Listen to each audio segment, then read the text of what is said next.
좀 녹화를 좀 하고 있습니다. 지금 유튜브에 계속 올리기 때문에.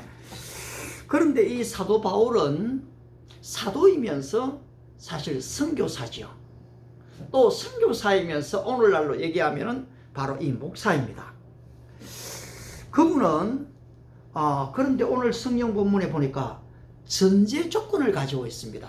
어떤 전제입니까? 19절에 나는 만나는 사람 모두에게 자유를 가지고 있습니다. 하지만 나는 더 많은 사람을 얻기 위해서 나의 자유를 제한하고 모든 사람의 종이 되었습니다 라고 말하고 있습니다. 이 바울로 변화되기 전 이 사울은 모든 사람을 만날 때 당당했습니다. 그는 물질적으로 부족함이 없었거든요. 가정적으로 아주 좋은 배경에서 자랐습니다. 이 가말리엘 문화, 오늘날의 하버드, 영국의 옥스퍼드 같은 그런 좋은 학교를 나왔지 않습니까? 아주 지적으로 특출했습니다. 뿐만 아니라 이 유대교를 너무 지나치게 믿어서 본인 스스로 나는 율법의 의로는 흠이 없는 자다. 나는 법 없이 얼마든지 살아갈 수 있는 그런 덕망 있는 그런 사람이었습니다. 그런데 여러분 또 날 때부터 로마의 시민권을 가졌잖아요. 그때 당시에 로마의 시민권은 이 로마의 권력자들이라 해도 돈을 주고 사야 했습니다. 그런데 바울은 어떻게 얘기했습니까? 나는 날 때부터 가졌다. 여러분이 가정적인 배경이 얼마나 대단합니까? 그런 권세가 이 위세가 당당한 사람이었습니다. 그런데 오늘 그는 내가 모든 사람에게 스스로 종이 되었다라고 말합니다. 그러나 유대인들에게는 유대인처럼 되었고 그리스 헬라파 사람들에게는 헬라인처럼 되었습니다. 그는 모세의 율법 아래 있는 자들에게는 율법 아래 있지 않지만은 마치 그는 율법 아래 있는 자처럼 말했고 율법이 없는 이방인들에게는 그가 율법을 가지고 있었지만은 마치 율법이 없는 자처럼 그렇게 행동했습니다. 여러분 22절을 오늘 9장 22절을 다 같이 한번 읽어볼까요? 다시 한번 9장 22절입니다. 같이 한번 읽겠습니다. 시작. 약한 자들에게 내가 약한 자와 같이 된 것은 약한 자들을 얻고자 함이요 내가 여러 사람에게 여러 모습이 된 것은 아무쪼록 몇 사람이라도 구원하고자 함이니. 아멘. 그런데 바울은 왜 이렇게 자유할 수 있는데 스스로 자기의 자유를 제한하고 모든 사람을 이해하려고 하며 사람들에게 친절을 베풀고 때로는 다른 사람이 보면 좀 비굴하게 보일 정도로 마치 사람의 종이 된 것처럼 행동하고 있는 것일까요? 오늘 우리는 그 이유를 구절 곳곳에서 보는데 19절에서 보면은 더 많은 사람을 얻고자 함이라. 20절에는 율법 아래에 있는 자들을 얻고자 함이라. 21절에서는 율법 없는 자들을 얻고자 함이라. 22절에서는 약한 자를 얻고자 함이라. 내가 여러 사람에게 여러 모습이 된 것은 아무쪼록 몇 사람이라도 구원하고자 함이라 라고 얘기했습니다. 23절에서 내가 복음을 위하여 모든 것을 행함은 복음에 참여하고자 함이라고 했습니다. 사랑하는 성도 여러분, 여러분들은 누군가를 전도하기 위해 여러분이 가지고 있는 자유를 제한해 보신 적이 있습니까? 여러분들은 누군가를 교회로 데리고 오기 위해서 좀 그 사람에게 종이 되어져 본 적이 있습니까? 여러분은 여러분의 친구나 이 가족들, 친척들, 교회 밖에 이 비신자들을 그리스도께로 인도하기 위해서 그 사람의 말을 들어주고 또 친절을 베풀고 때로는 식사를 제공하고 그렇게 대접을 해 보신 적이 있습니까? 이 모든 것을 넘어서서 그 사람 마치 종이 된 것처럼 생활해 보신 적이 있습니까? 바울이 당시에 이 만났던 사람들은 단순히 이 이스라엘 유대인들만 만난 게 아니었습니다. 그는 1, 2, 3차 전도 여행을 떠났지 않습니까? 바로 오늘날의 이 터키 지역을 중심으로 전 유럽을, 또 그는 섬까지 다 다녔습니다. 같은 일을 하는 브리스길라 아굴라 같은 사람들을 만났고, 이 자매 동력자 베베도 만났습니다. 바울을 위해 사실 자기의 목숨까지도 내놓을 수 있는 브리스길라 아굴라라고 했거든요. 그런 사람을 만났는가 하면은 교회를 다니면서 자기가 지금 그리스도를 믿는다고 하면서 자기를 모함하는 이 구리장색 알렉산더 같은 사람도 만났습니다.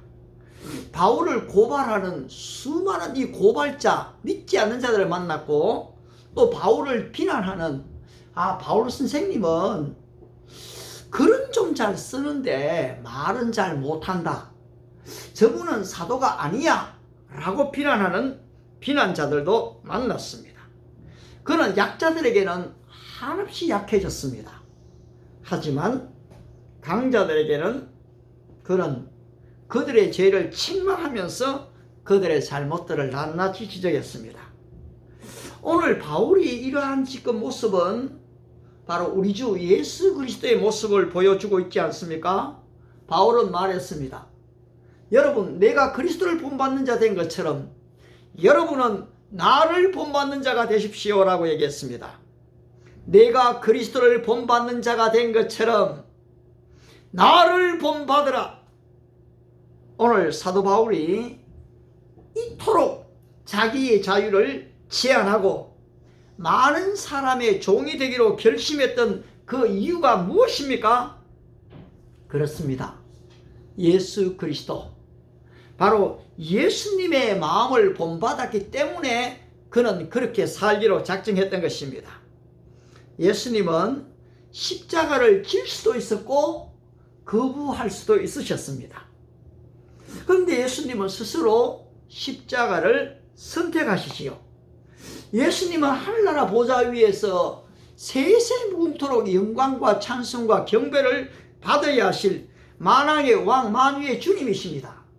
그런데 그분이 말씀이 육신이 되어 우리 가운데 거하심에 하나님의 영광을 버리고 사람의 몸을 입기로 자기 비하 스스로 낮추셨습니다. 친히 사람이 되셨습니다. 십자가에 죽기까지 복종하셨으니 그 십자가의 죽으심이라. 하늘과 땅의 모든 권세를 가진 그분이시면은 이 빌라도 판사 앞에서 결국은 사형 이슬로 사라지는 십자가를 지는 바로 이 자유의 제한이 있었습니다. 그 예수님은 사람을 이 만남에 있어서 가정 배경이 필요가 없었습니다. 그 사람이 얼마나 배웠는지 지적 유무도 상관이 없었습니다. 부자든지 가난하든지 건강하든지 그렇지 못하든지 공평하게 인격적으로 만나주셨습니다. 남편 6을 있던 사마리아 수가성 여인과 장시간 대화를 해주셨지요. 결국 그 여인은 변화를 받았습니다. 여러분, 컴앤시 와서 보십시오.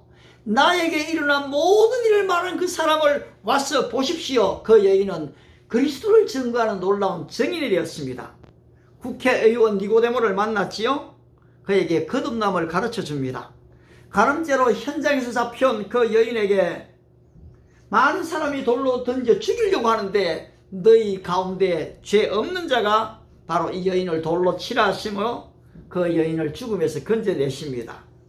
수많은 병자, 이 지체 부자유자들을 주님은 만나셨고 그들을 또 치유하셨습니다. 뿐만 아니라 자신들이 깨끗하다, 나는 정상인이다 라고 생각하는 그 사람을 주님은 책망하십니다. 그들의 관점을 바꾸어 주십니다. 너희가 본다 말이냐? 너희가 봄으로 말미암아 너희 죄가 너희 속에 그저 있느니라. 오히려 강하게 책망하셨습니다.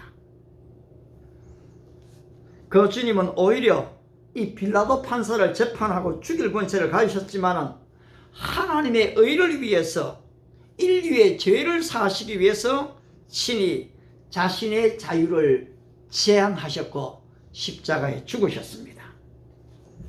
원래 사울이었던 바로 그는 이 예수님을 만나기 전에는 진짜 교만했습니다. 오만했습니다. 거만했습니다. 근데 다메섹 언덕으로 가다가 예수 믿는 자를 결박하기 위해서 가다가 빛을 통해서 사울아 사울아 내가 어찌하여 나를 핍박하느냐, 그 예수님을 만난 이후로 180도 변화되어졌죠. 그리고 그는 바로 이 하나님의 복음을 위해서 마치 미친 사람처럼 생활했습니다. 고린도후서 5장 13절 이하를 보시게 되면 한번 같이 보시죠. 고린도후서 5장입니다. 고린도후서 5장 13절입니다. 5장 13절 14절 우리 같이 한 목소리로 같이 한번 읽겠습니다. 고린도후서 5장 13절 14절 같이 읽습니다. 시작. 우리가 만일 미쳤어도 하나님을 위한 것이요 정신이 온전하여도 너희를 위한 것이니 그리스도의 사랑이 우리를 강건하시는도다. 우리가 생각하건대 한 사람이 모든 사람을 대신하여 죽었은즉 모든 사람이 죽은 것이라. 아멘. 그는 마치 미친 사람처럼 복음을 전했죠. 실제로 이 베스도 아그리빠 왕은 바울아 내 많은 학문이 너를 미치게 한다 라고 얘기했습니다. 그런데 바울의 대답이 무엇이었습니까? 왕이여 내가 미친 것이 아니라 정상적인 말을 하고 있나이다. 내가 이렇게 결박된 것 외에는 모든 사람이 나와 같이 되기를 원하나이다. 여러분 우리가 예수님 믿게 되면은 믿지 않는 자들이 우리를 볼 때 정상으로 잘 보지 않을 때가 있습니다. 그냥 단순히 교회만 좀 다니면 그냥 그저 그렇게 지낼지 모르지만은 조금 복음이라도 전하려고 하고 교회라도 초청하려고 하고 나름대로 열심을 내어서 주님의 일을 좀 하려고 하면은 사람들이 쟤는 왜 직장에서 저렇게 종교활동을 해? 직장은 여기 직장이야. 그 다음에 또 한 소리를 또 살짝 건넵니다. 그러면 뭔지 모르게 내가 왕따가 된 느낌이 들 때가 있고 때로는 보이지 않는 핍박을 다가오는 것을 느낄 때가 있습니다. 그래서 수많은 크리스찬들이 직장에서는 그리스도의 복음을 얘기하지 않으려고 합니다. 교회를 얘기하지 않으려고 합니다. 내 지금 위치가 위태롭게 생각합니다. 그런데 여러분 하나님 앞에 정말로 바르게 그렇게 살아보면요 그 직장에서 쫓겨나면요 더 놀라운 일들이 기다리고 있는 것을 발견합니다. 예, 많은 사람이 비난하는 것 같지만은 진짜 거기에 믿음에 상승한 사람만 있어도요 반드시 보호가 됩니다. 더 높은 직급으로 올라가게 되는 것입니다. 따라서 오늘 바울은 마치 지금 미친 사람처럼 행동하며 복음을 전하는데 왜 이렇게 됐습니까? 자기의 의지가 아니었어요. 자기의 결심이 아니었어요. 자기 스스로 한번 열심히 해봐야 되겠다 이런 작정이 아니었습니다. 그리스도의 사랑이 나를 강권하시는도다. 주님의 사랑이 그 심령 속에 강같이 밀려오는 것입니다. 예레미야는 좀 복음을 전하고 싶지 않았습니다. 바로 이스라엘 멸망을 얘기하고 싶지 않습니다.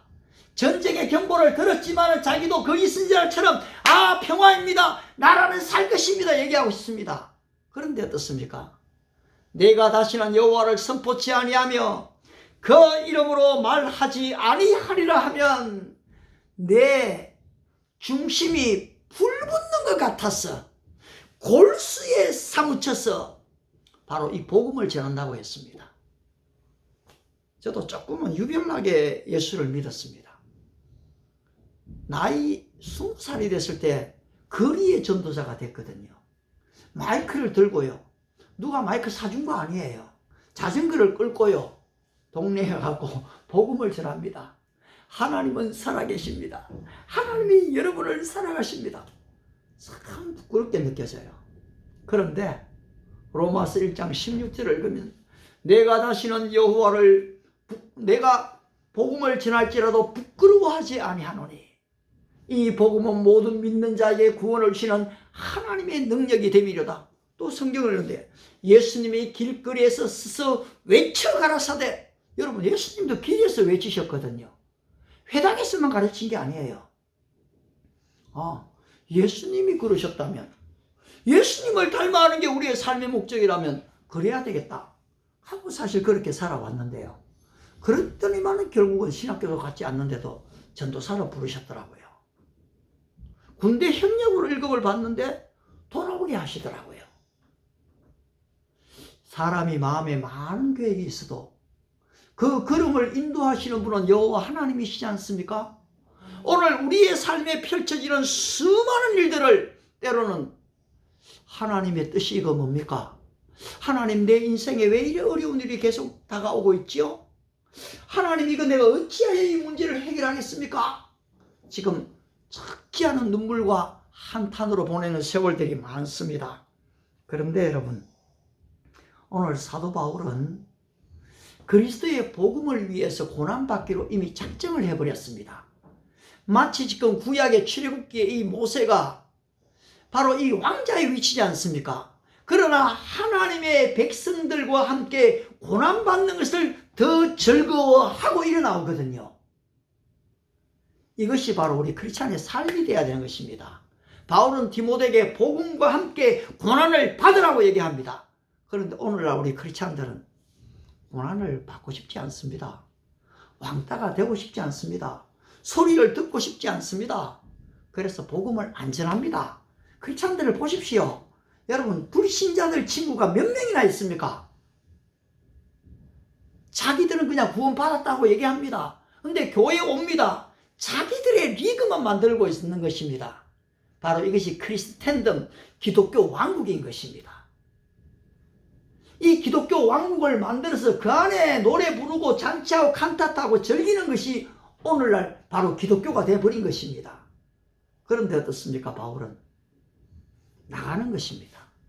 주님께서 너희는 온 천하에 가서 만민에게 복음을 전파하라. 하늘과 땅의 모든 권세를 주셨으니 그러므로 너희는 가서 모든 민족으로 제자를 삼고 아버지와 아들과 성령의 이름으로 세례를 주고.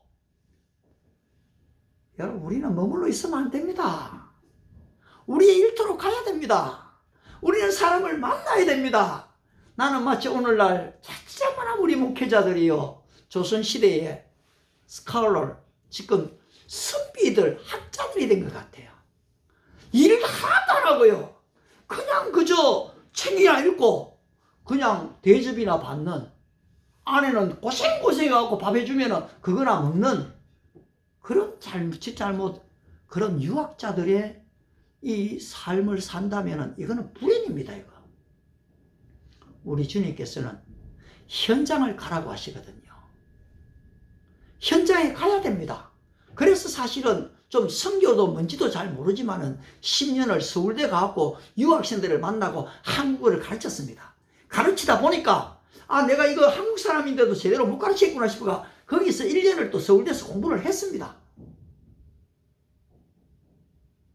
하나님께서요 우리를 지금 현장으로 가라고 얘기하고 있거든요. 그런데 오늘 수많은 사람들이 이걸 거부하면서 어떻게 갈지도 모르고 말할지도 모릅니다. 그런데 오늘 바울은 우리에게 이 커뮤니케이션의 원리를 알려주고 있거든요. 바울이 알려주는 것이 아니라 주님이 어떻게 했는지를 이미 바울이 지금 보여주고 있는 것이거든요. 따라서 여러분 그리스도의 사랑이 우리 속에 샘솟듯이 일어나기를 기도해야 됩니다. 그러면은 내가 막 사랑을 하려고 하는 게 사랑이 여러분 놀이가 됩니까? 그래가 되는 게 아니잖아요. 사랑이 내한테 주어집니다. 하나님을 발견하면, 하나님을 알면은 아는 만큼 그 안에 사랑이 움트게 됩니다. 고린도전서 13장이 내 마음속에 오게 되니까 어떻습니까? 사랑은 교만하지 아니하며 물에 행치 아니하며 자기의 이익을 구치 아니하고, 그러면 이미 다 알아버립니다. 저 사람이 자기 유익을 위해서 지금 저 말하고 있구나. 저 사람이 자기 몸을 조금 내어주고 뭐 헌신하는 것 같지만은 진정한 그리스도의 사랑이 없네. 자기 목적을 위해서, 자기 의를 위해서 자랑하기 위해서 하는 사람이 얼마나 많습니까? 근데 이미 바울은 이걸 다 알고 있습니다. 사랑은 자랑하지 아니하며, 자랑하면 어떻게 됩니까? 사랑이 아니라는 거예요. 사랑은 교만하지 아니하며, 교만하면 사랑이 아니라는 겁니다. 무례히 행치 아니하며, 무례하면 뭡니까? 사랑이 아니에요. 그래, 배우자를 선택하는데 뭐 걱정할 거 하나도 없어요. 성경에 있는 내용을 딱 가지고 기도 딱 하면요, 아, 무례하구나, 거짓말을 하고 있구나, 아, 비인격적이구나. 사랑이 아니에요. 내 몸을 불살하게 내어준다 할지라도, 천사의 말을 한다 할지라도 사랑이 없으면 아무것도 아니잖아요. 근데 엄마들이 밥은 열심히 해요. 근데 미안한데요, 밥만 줄 뿐이에요. 그 안에 사랑이 필요합니다. 아버지들이 돈을 많이 갖다 줘요. 열심히 일해가 나는 이걸로 내가 사랑을 표현한다고 생각했어요. 그런데 아이들이 그 돈을 원하는 게 아닙니다. 아버지의 사랑을 원하고 있지 않습니까? 오늘 지금 바울이 그리스도의 사랑 속에 지금 완전히 녹아져 버린 것입니다. 그리고서는 이 사랑의 능력으로 어떠한 특별한 사람을 만나는 게 아니고 모든 사람을 지금 만나게 되지 않습니까? 바로 그들에게 뭘 줍니까? 그리스도의 십자가와 부활을 전하는 것입니다. 나도 옛날에 그랬습니다. 나도 옛날에 교만했습니다. 나도 옛날에 이런 죄를 지었습니다. 그러나 그리스도 안에서 내가 용서를 받았습니다. 그리고서 어떻습니까? 그리스도의 사랑 때문에 지금 이 일을 계속하고 있다는 것입니다. 오늘 여러분들의 삶 속에서 만나는 수많은 사람들, 저는 여기서 1년을 지내면서요, 많은 사람을 만나봤습니다. 또 석 달은 집중적으로 만나봤습니다. 참 다양한 사람이에요. 근데 석 달 동안에 좀 제 자랑 같지만요, 있는 그대로 하면 이 리뷰가요, 석 달 동안에 60개가 올라왔더라고요. 그 안에 다양한 이야기들이 있습니다. 저는 그걸 통해서 이 사람들에게 다가가는 접근법을 사실 배웠거든요. 친절도 그냥 막 베풀어버리면 안 됩니다. 그 친절도 단계가 있어요. 복음을 딱 전파하는데도 궁극적으로 넣을 때에 이 단계들이 다 있더라고요. 여러분, 우리 오늘 첫 만남을 우리 영근 형제하고 만났는데요, 오늘 첫 만남이지요. 그런데 여기 접근하는데도 단계가 있어요. 그런데 얼굴 모습을 보고서요, 벌써 정이 가잖아요. 그러면 찬송을 하는데 막 따라 하잖아요. 그 다음에 예수님이 이름으로 기도합니다 하니까 어떻게 돼요? 아멘, 이 탁 나오잖아요. 단계가 필요해요. 우리는 물론 아직 수많은 많은 부분을 모르죠. 그러나 여러분, 주님이 주시는 지혜를 얻게 되면은 여러분, 이런 분별력들이 생겨나게 되거든요. 요새 우리가 우리 성도들에게 내가 계속해서 잠언서를 읽으라고 권하지 않습니까? 잠언서 1장부터 31장까지 있거든요. 하루에 한 장씩을 읽으라는 거죠. 저도 어제 여기 앉아갖고 손님들이 없을 때 멍하게 앉아서 뭐 하겠어요? 잠언서를 쭉 다 봤습니다. 그런데 지혜자의 마음은 때와 판단을 분별하나니, 여러분, 하나님의 지혜가 오게 되면요, 이 때와 시기를 분별하게 되는 지혜가 주어져요. 그럼 또 지혜를 얻는 길이 뭐냐? 내가 마음을 다하여 지혜를 알고자 하며, 여러분, 지혜가 그냥 하늘에 뚝 떨어지는 게 아니에요. 지혜를 알고자 해야 됩니다. 채찍과 꾸지람이 지혜를 주거늘, 여러분, 어리석은 사람은요, 칭찬만 자꾸 받으려고 해요. 근데 지혜로운 사람은요, 자기를 책망하는 사람의 이야기를 귀를 기울입니다.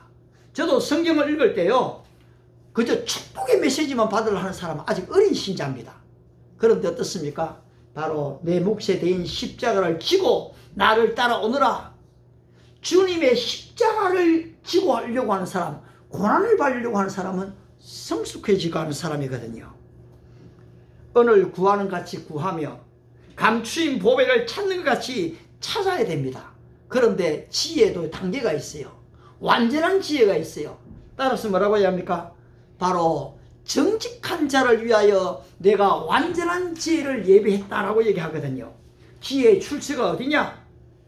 대저 여호와는 지혜를 주시며 지식과 명철을 그 입에 내심이여, 바로 하나님이 지혜십니다. 하나님의 말씀이 지혜거든요. 따라서 성경을 찾고 읽어야 하는 것입니다. 지혜가 우리에게 주는 유익이 있습니다. 지혜가 내 마음을 돌이키며 지식이 내 영혼을 즐겁게 할 것이요 지혜가 또 너를 엄려해서 말로 허리는 이방 계집에서 구원하리니 지혜가 너를 선한 자의 길로 행하게 하며 또 의인의 길을 지키게 하리니. 여러분, 따라서 여러분들이 하나님의 말씀 솔로몬의 지혜서를 읽게 되면은 우리가 사람들을 만날 때에 우리의 직장에서 우리의 가정에서 그리고 어른을 만나든지 어린아이를 만나든지 말할 바를 알게 됩니다. 행할 바를 알게 됩니다. 바로 이것이 솔로몬의 지혜가 아니고 하나님이 다윗에게 솔로몬에게 우리 믿음의 모든 사람에게 주신 지혜거든요. 따라서 저와 여러분들이 바로 이 지혜를 좀 요청할 필요가 있습니다. 그리고 또 찾을 필요가 있습니다. 그냥 머리로만 이렇게 생각하고요. 그 다음에 듣기만 하는 신앙들은 정리가 안 됩니다. 그렇지만 어떻습니까? 교회에 가만히 앉아있느니 저도 고등학교 때부터 설교를 다 받아 적었거든요. 이렇게 적어보면요. 이게 정리가 돼요. 나중에 한번 다시 쳐다보면요. 은혜가 또 넘쳐나고요. 그 다음에는 말씀에 그 내 안에 신비에다가 다 암송을 해버립니다. 하나님의 말씀이 내 안에 있으니까요. 이 말씀이 살아 꿈틀거리지 않습니까? 하나님의 말씀은 살았고 운동력이 있어 좌우의 날성금보다 예리하여 혼과 영과 관절과 골수를 찔러 쪼개기까지 하며. 그래, 이런 코로나가 와도 두려워하지 않는 것입니다, 여러분. 왜냐하니까 하나님의 이런 전염병에서 내가 너를 지키리라. 새 사냥꾼의 올무에서 내가 너를 건지리라. 저도 저희 집 사람 양성됐는데 그 집에서 같이 있었잖아요. 또 우리 아들 나중에 뭐또 됐다 하는데 있었. 근데 안 걸렸어요. 은혜인지 참 안 걸렸어요. 감사해요. 면역은 좀 없겠지요. 근데 운동회가 면역 다 키워요. 예, 운동해갖고요. 자, 여러분, 시대에 이 엄청난 변화의 시대에 저와 여러분이 살고 있습니다.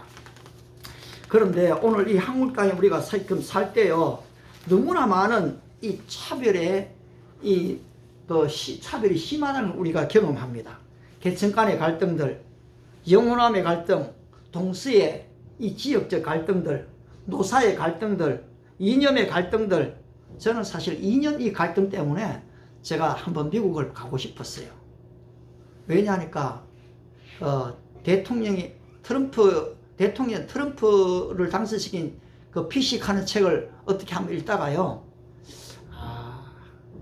이 지금 BBC가 CNN이 또 하버드가 예일이 좀 유명한 사람들이 좌파 쪽으로 흐른다라는 얘기를 좀 들으면서 진짜 그런가 좀 싶었어요. 그런데 우리나라에서도 지성인들이 적지 않은 이 좌파를 무조건 부정적으로만 보지 않아요. 물들어 있는 것을 보면서요. 또 니체의 또 책도 좀 읽고요. 그 다음에 마르크스 엥겔스의 자본론도 새로 한번 보면서요. 왜냐하니까 제가 철학을 전공했기 때문에 사상에 대해서는 저도 예민하거든요. 그래서 결국 바울이 얘기하는 하나님을 대적하는 높아진 사상, 지금 이 네오 막시즘이 이미 우리 속에 다 침투해 들어와 있거든요. 지금 선거에 대한 이런저런 얘기가 많지만은 저는 이 네오 막시즘에 대한 그 굉장히 사상적 측면에서는 바로 이 부분을 중요하게 여기고 있습니다. 따라서 그걸 뭐 어떤 정치 싸움을 하려고 하는 게 아니고 누구를 지지하려고 하는 게 아니고요. 하나님을 대적하여 높아진 모든 사상들, 이 과학 만능주의도 마찬가지입니다. 물질주의, 캐피탈리즘도 이 자본주의 다 마찬가지고요. 하나님을 대적하여 높아진 사상에 많은 사람이 종이 되어 버리거든요. 그런데 어떻습니까? 그리스도의 말씀이 오게 되면, 그 사랑이 오게 되면 우리는 더 이상 이념의 사상의 종이 되지 않습니다. 바로 사랑의 종이 되는 것이지요. 그런 면에서 내가 한영훈의 이 복종을 참 좋아합니다. 다른 사람에게는 복종할 수가 없잖아요. 그 사랑하는 님에게만 복종해야 되니까요. 사랑하는 님이 누굽니까? 바로 나의 죄를 위해 십자가에 죽으시고 부활하신 그리스도, 그분께만 내가 복종하려고 하니까 그 사랑에 지배받는 것이요. 결론적으로 오늘 이러한 시대 상황 속에 저와 여러분이 가져야 할 이 성경적인 커뮤니케이션, 이 의사소통의 원리, 이 삶의 철학이 어떠해야 합니까? 그렇습니다. 오늘 저와 여러분들이 차별하지 않고요, 인격적으로 정말로 공정하게 대우함이 필요합니다. 예수님이 그렇게 사셨지 않습니까? 예수님이 언제 학벌을 따지셨습니까? 언제 지금 그 가정적인 배경을 보셨습니까? 언제 지금 사람을 구별했습니까? 어떤 누구든지 주님께 나오기만 하면, 아니면 주님께서 또 찾아가십니다, 친히. 바로 이 공정하게, 공평하게 인격적으로 대우하셨다면 우리도 그렇게 해야 되지 않겠습니까? 어떻게 일이 가능합니까? 그리스도의 사랑이 우리를 강권할 때 가능합니다. 우물물아 솟아나라. 생수의 강이 우리 속에 흘러넘칠 이 생수가 무엇입니까? 성령입니까? 성령입니다. 바로 이 성령이 무엇입니까? 성령 충만한 하나님의 말씀 충만인 것입니다. 살아있는 말씀이 우리 안에 있을 때에 우리는 그렇게 행할 수가 있는 것입니다. 아울러 끝으로 여러분, 솔로몬의 잠언서를 추천합니다. 진정한 성경적인 커뮤니케이션, 의사소통이 가정 안에 필요하다면요, 자녀들과 함께 하루하루 한 장씩 잠언서를 읽을 필요가 있습니다. 그것을 때로는 좀 나눌 필요가 있습니다. 바로 주님이 주시는 지혜를 가지게 될 때에 우리는 그 안에 진정한 평화를 만들 것입니다. 피스메이커, 트러블메이커가 아니라 평화를 만드는 자들이 될 것입니다. 빛과 소금의 역할을 우리는 감당하게 될 것입니다. 하나님의 이 사랑이 전파됨으로 말미암아 그들이 오히려 우리를 따라오는 결과를 보게 될 것입니다. 하나님이 여러분을 축복하시기 바랍니다. 기도하겠습니다. 하나님 아버지, 더 크신 은혜와 사랑 감사합니다. 솔직히 분별력도 떨어지고 사람을 만날 때 비인격적이고 또 어떤 편견과 아집들이 내 안에 많은 것을 고백합니다. 우리의 어리석음을 십자가 앞에 가져갈 때 우리를 죽여주시고, 정말로 바울만큼은 좀 못될지 몰라도 좀 더 인격적으로, 좀 더 공평하게, 그러면서 사랑으로 사람을 대우할 수 있도록 우리를 축복해 주시기를 바랍니다. 우리는 참 말하는데도 우둔하고 또 전도하는데도 참 미련합니다. 그런데 지혜를 주시면 직장 생활 속에서도, 또 나를 대적하는 사람을 만날 때도, 그리고 나를 응원하는 사람을 또 만날 때도 우리는 지혜롭게 말하고 행동할 수 있는 걸 압니다. 아버지여, 우리의 머리를 여시고 하늘 문을 여셔서 바로 솔로몬의 지혜, 다윗의 지혜, 아니 예수 그리스도의 지혜를 우리에게 허락해 주십시오. 오늘 함께하지 못한 친구들이 많습니다. 때로는 코로나 때문에, 때로는 이런저런 직장의 문제들로 또 출근해 있기도 합니다. 하나님께서 긍휼히 은혜를 더하시고 바로 이곳에 사모하는 마음뿐 아니라 그런 환경과 여건도 주셔서 같이 와서 찬양할 때에 하나님의 임재를 느끼고, 말씀을 들을 때에 하나님의 전략 지혜를 가지고 우리가 삶 속에 행동하게 될 때에 그리스도의 이름이 높아지게 축복하옵소서. 특별히 오늘 우리 영건 형제가 가족이 이렇게 왔습니다. 아버지, 다른 건 잘 모릅니다. 그렇지만 한 가지 아는 거, 우리 주님께서 이 가정을 통해 영광을 받으시기를 원하시는 것을 압니다. 우리 영건 형제를 통해 이루고자 하나님의 계획이 있는 것을 압니다. 아들과 이 가족을 축복하옵소서. 이 소수의 무리가 우리가 모여있는 우리 다연자매가 지금 열심히 전도하고 있습니다. 전도하다가 낙심하는 일이 없게 도와주시고 오히려 마음을 강하고 담대하게 하시며 그 안에 존귀한 자리로 인도해 주시고 바로 하늘의 별처럼 바로 빛나는 축복을 허락해 주시기 바랍니다. 우리 한유유씨 머리 위에 은혜를 베푸시고 점점 건강에 회복을 줄 뿐 아니라 기억력의 회복을 주심을 감사합니다. 바로 이제는 영광의 자리로 그 아들을 인도하옵소서. 감사와 찬양을 드리며 예수님의 이름으로 기도드리옵나이다. 아멘. 다 함께 우리 일어나셔서 찬송가 455장입니다. 찬송가 455장 부르고 축도로 마치겠습니다. 주님의 마음을 본받는 자 같이 하겠습니다.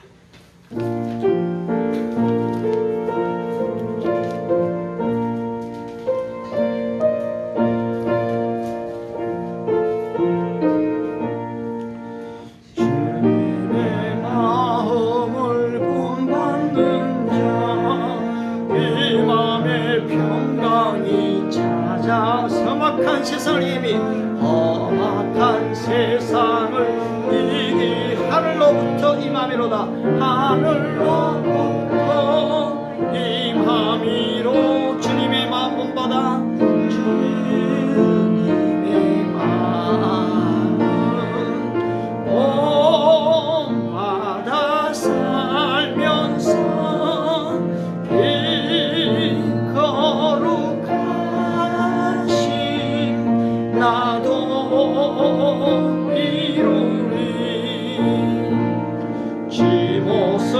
내 눈에 안 보이며 검성 내 귀에 안 들려도 내 영혼 날마다 주를 만나 신령한 말씀 늘 배우도다. 주님의 마음 받아 살면서 이 거룩하신 나도 이루리.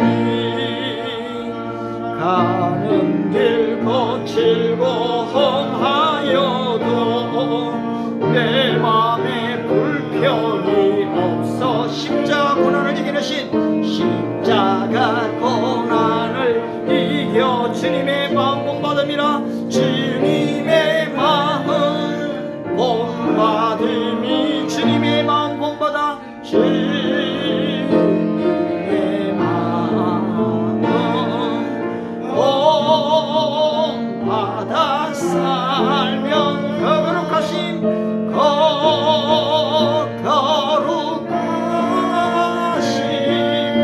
나도 이룬. 주 예수 세상에 다시 오. 그날의 무쌍도 그날의 무쌍도 변화. 주님의 빛나는 그 형상 주님의 빛나는 그 형상 다 함께 보며 주 찬양하리. 주님의 마음 본받아 살면서